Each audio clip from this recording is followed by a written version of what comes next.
Hello, blessed beings, and welcome to the Scorpio new moon.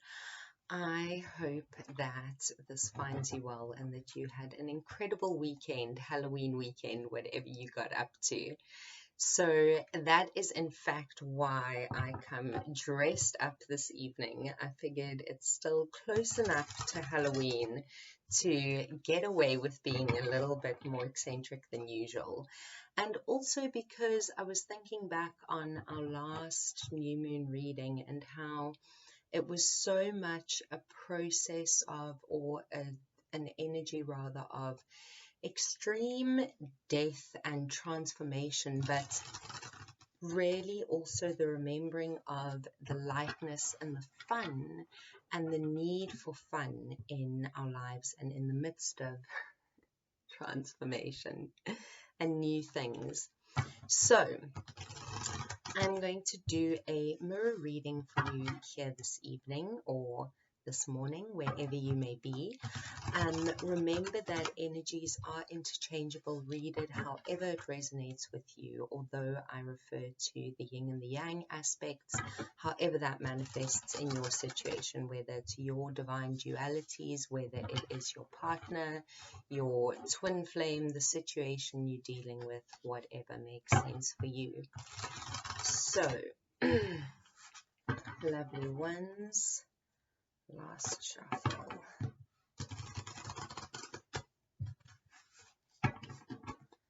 And let's see what this new energy is holding for us. Okay.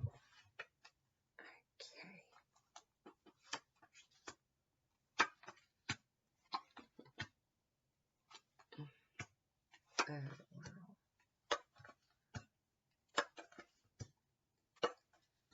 Gosh, oh my goodness, this is all Major Arcana this side, every single one of those. Big changes afoot, lovely ones, big changes. Oh my goodness. And love.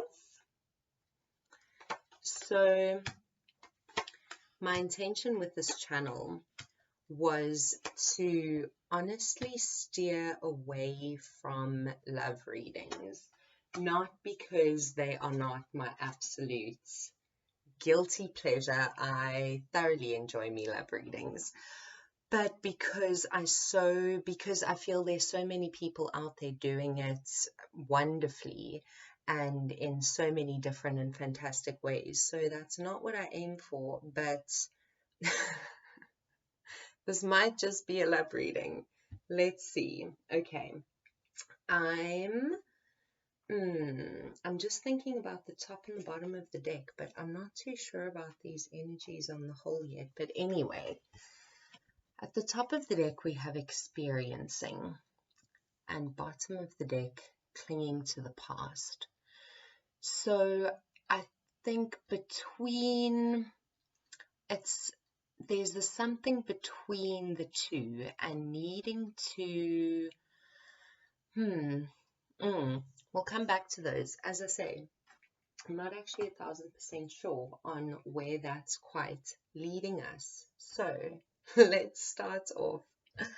I usually do it yin and yang aspect together, but these are so beautifully inclusory in themselves. Wow, this is just, such a spread. Oh, on a side note, I'm going to actually photograph these spreads and put that up on my Instagram. So I have created an Instagram. I haven't used it yet. I'm a bit scared of technology. But I think that the message in the cards, I love working with these energies, and I love being able to be a channel in some form to maybe give another message that might be needed. But I think essentially, if you are needing any guidance, the message is all here in the cards, and they are such gorgeous interpretations. So what I'm going to start doing for each spread is photographing it and putting up the spread for you, so that if nothing else, you can just have a look at the cards and find your own meaning, because I'm just giving my interpretation here. You will read probably what's better, much better for you, and that's more personal. I can only read the general energies as it is. So, all right, starting off, let's go together. Okay, we have in the female aspect, harmony. Male aspect, thunderbolt, or yin and yang. Now, harmony is the energy I think we ended off with last time, of joyfully needing to bring balance between the heart and the mind, or rather the way to do that is bringing joy and play into our lives.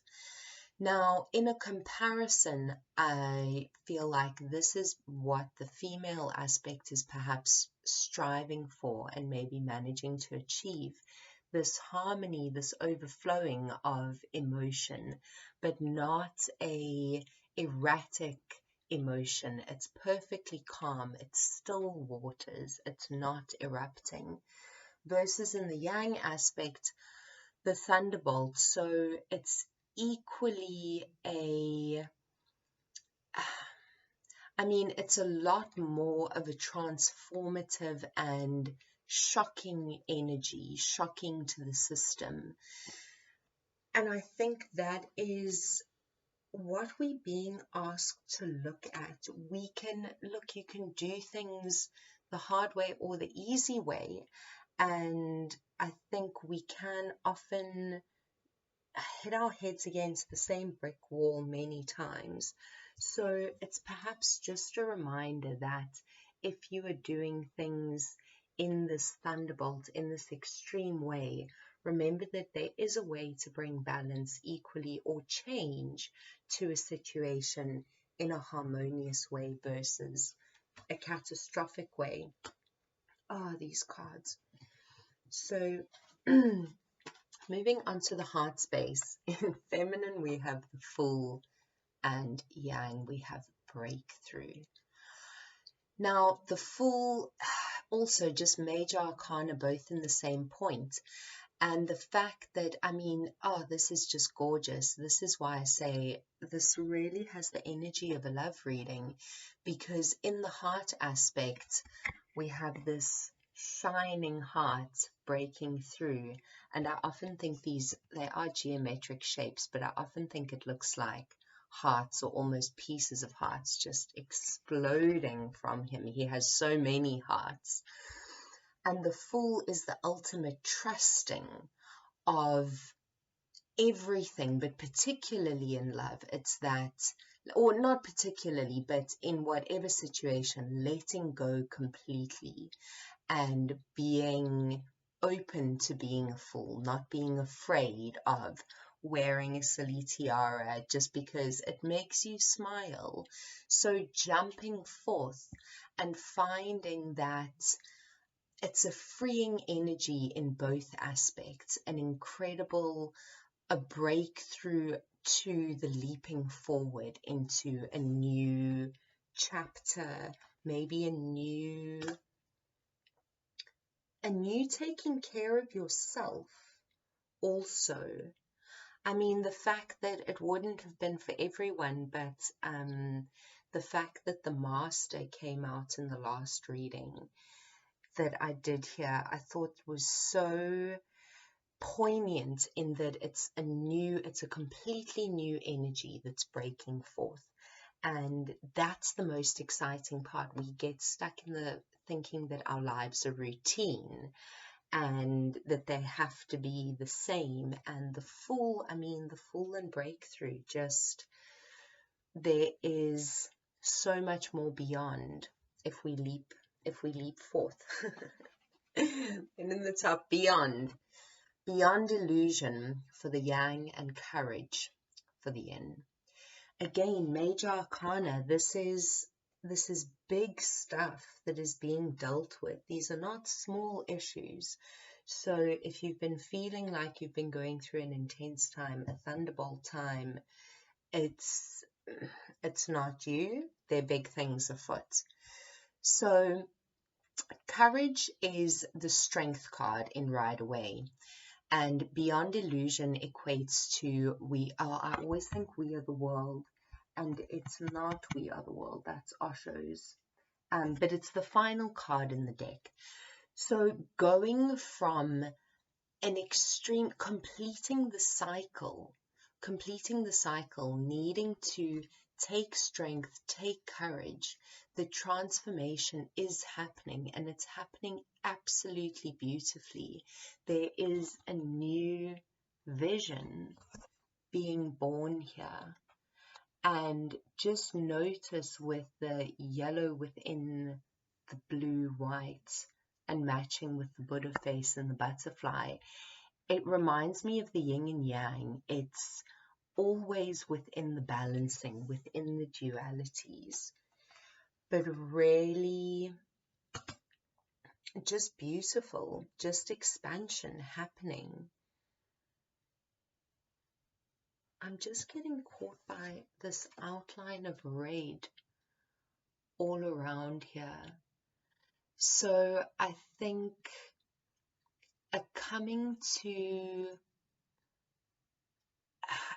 maybe just taking courage on, because it shows up, I don't know really if it's showing up here, but it's quite reminiscent of almost wounds. I think it should be, I mean, it's shining forth, but it's just reminding me of wounds and small wounds. And of course, not small. I mean, anything is big when we're going through it. But to remember maybe to take courage with the wounds that you feel even might be all around you, encircling you, because there is a new vision on the horizon breaking forth.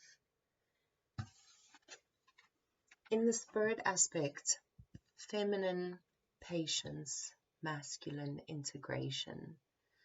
Now, if these cards don't look like divine twins, I mean, they're not, strictly speaking, but tell me those don't match. So, both speaking to a need for waiting for divine timing. Now, yes, a need to wait for divine timing. Again, I think the energy I'm connecting with most probably is feeling this as a love reading at the moment, to be honest.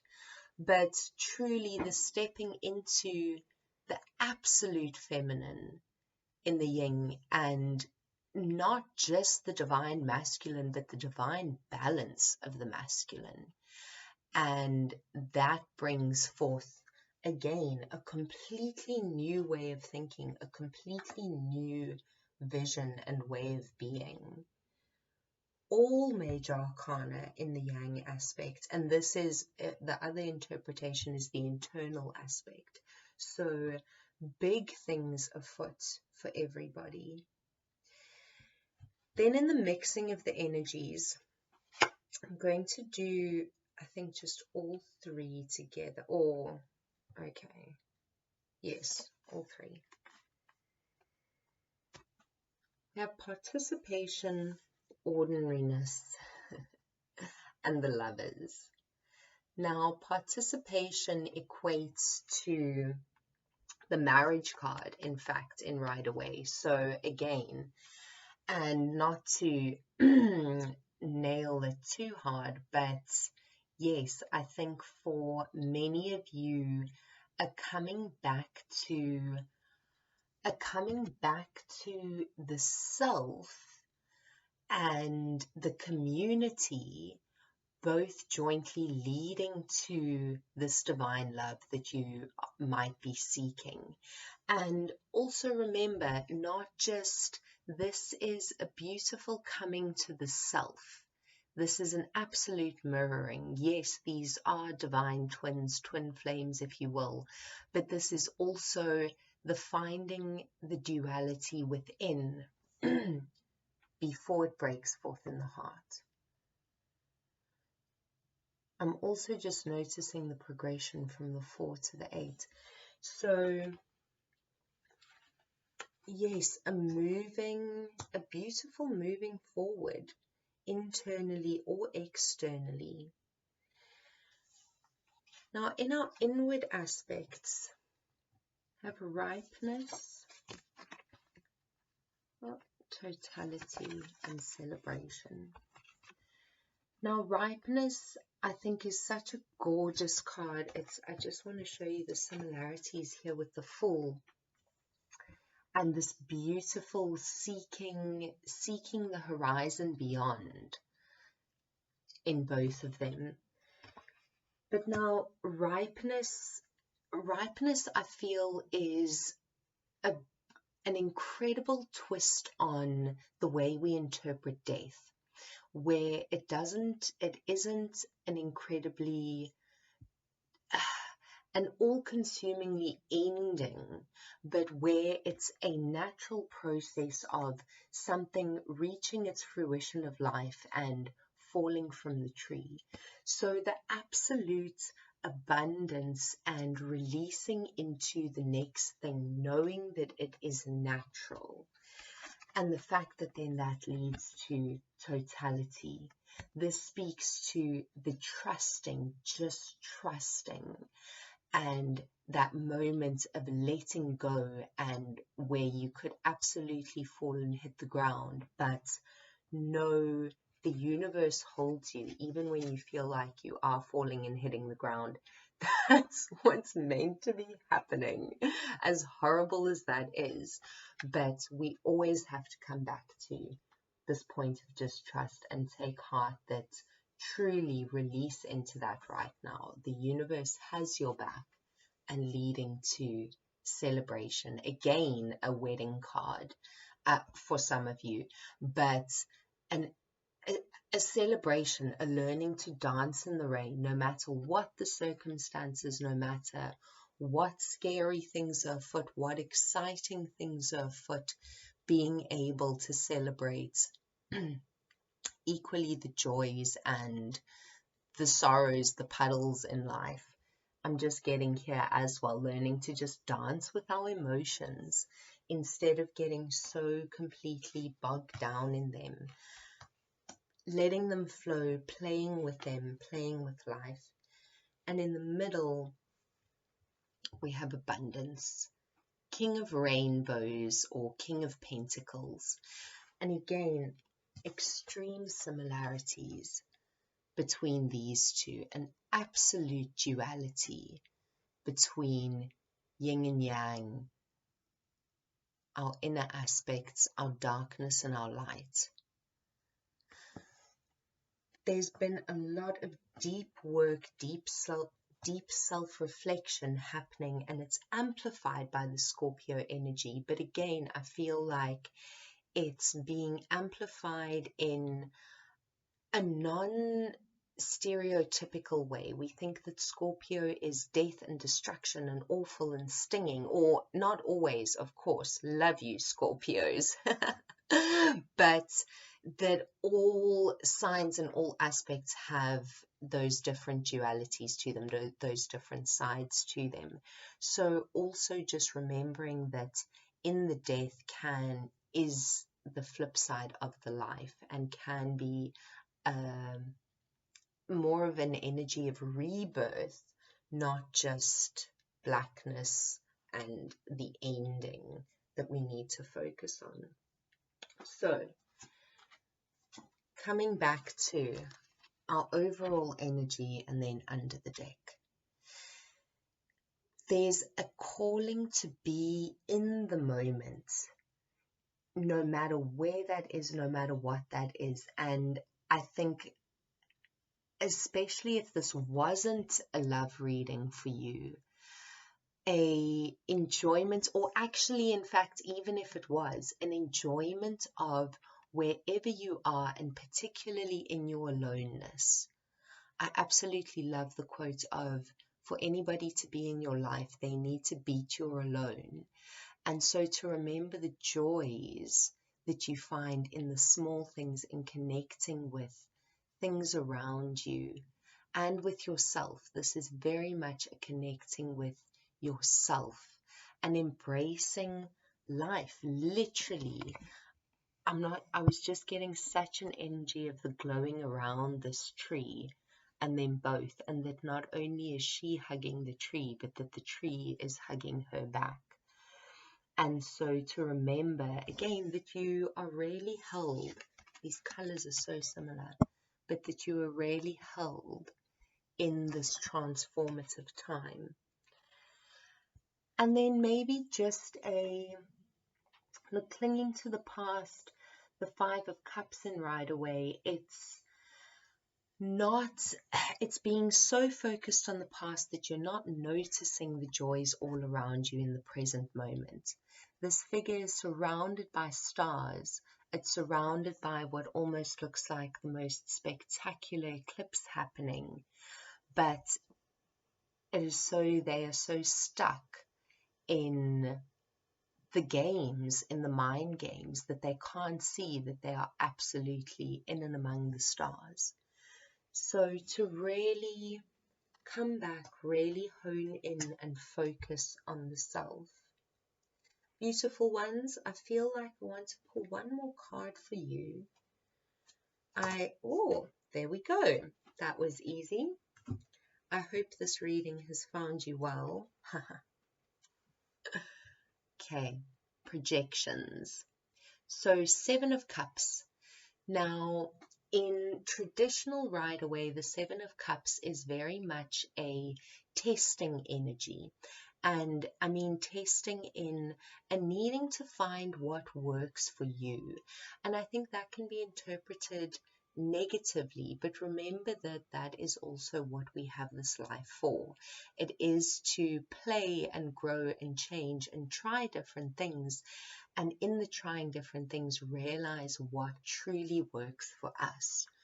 So with all this masculine and feminine energy so balanced here, this need to really look at the self, but truly look at the self, because that is what leads to a divine moment of love, a divine moment of truth. Looking beyond what Osho says in this is we have 3 stages of love. We think that, many of us think that we are in love, but we're not. In fact, we have pretty much what he calls, just straight up sex, is we often mistake for love. And it's not. That's just physical and animal, and nothing wrong with that, but it's just the basis. And he says when you apply meditation, when you become aware, not just aware of yourself, but of the other bit of yourself, and it's a more natural sharing, we reach the stage of love. And finally, even beyond that, when we can truly give for the sheer joy of giving and without expecting, and allowing the ultimate companionship really is what he calls compassion. And it's a loving without any sense of needing. It's a loving for sheer love's sake. So the difference between that energy and these figures facing each other, and these figures where it's not an actually seeing themselves clouded of judgment, they are seeing the projections that the other is giving. So a remembrance to also not take things at face value, to really look beyond the surface. And I'm just getting take things from the horse's mouth, or don't, we can make such incredible judgments about people we don't even know, or situations that we had no part and no control in. We can judge our friends, partners, because of their story, or getting one side of the story. And of course there are always 2 sides to it. So to really look at the self, but look deeply at the eyes of the other, and try and cut away the projections, that is where you will find the true magic however that is manifesting for you, whether in a partnership or in this new moon energy and this new seeding forth. Definitely seeds of change and seeds of growth. So, beautiful ones, thank you so much for being here. I hope this has been what you needed, and I hope to see you soon. Many blessings.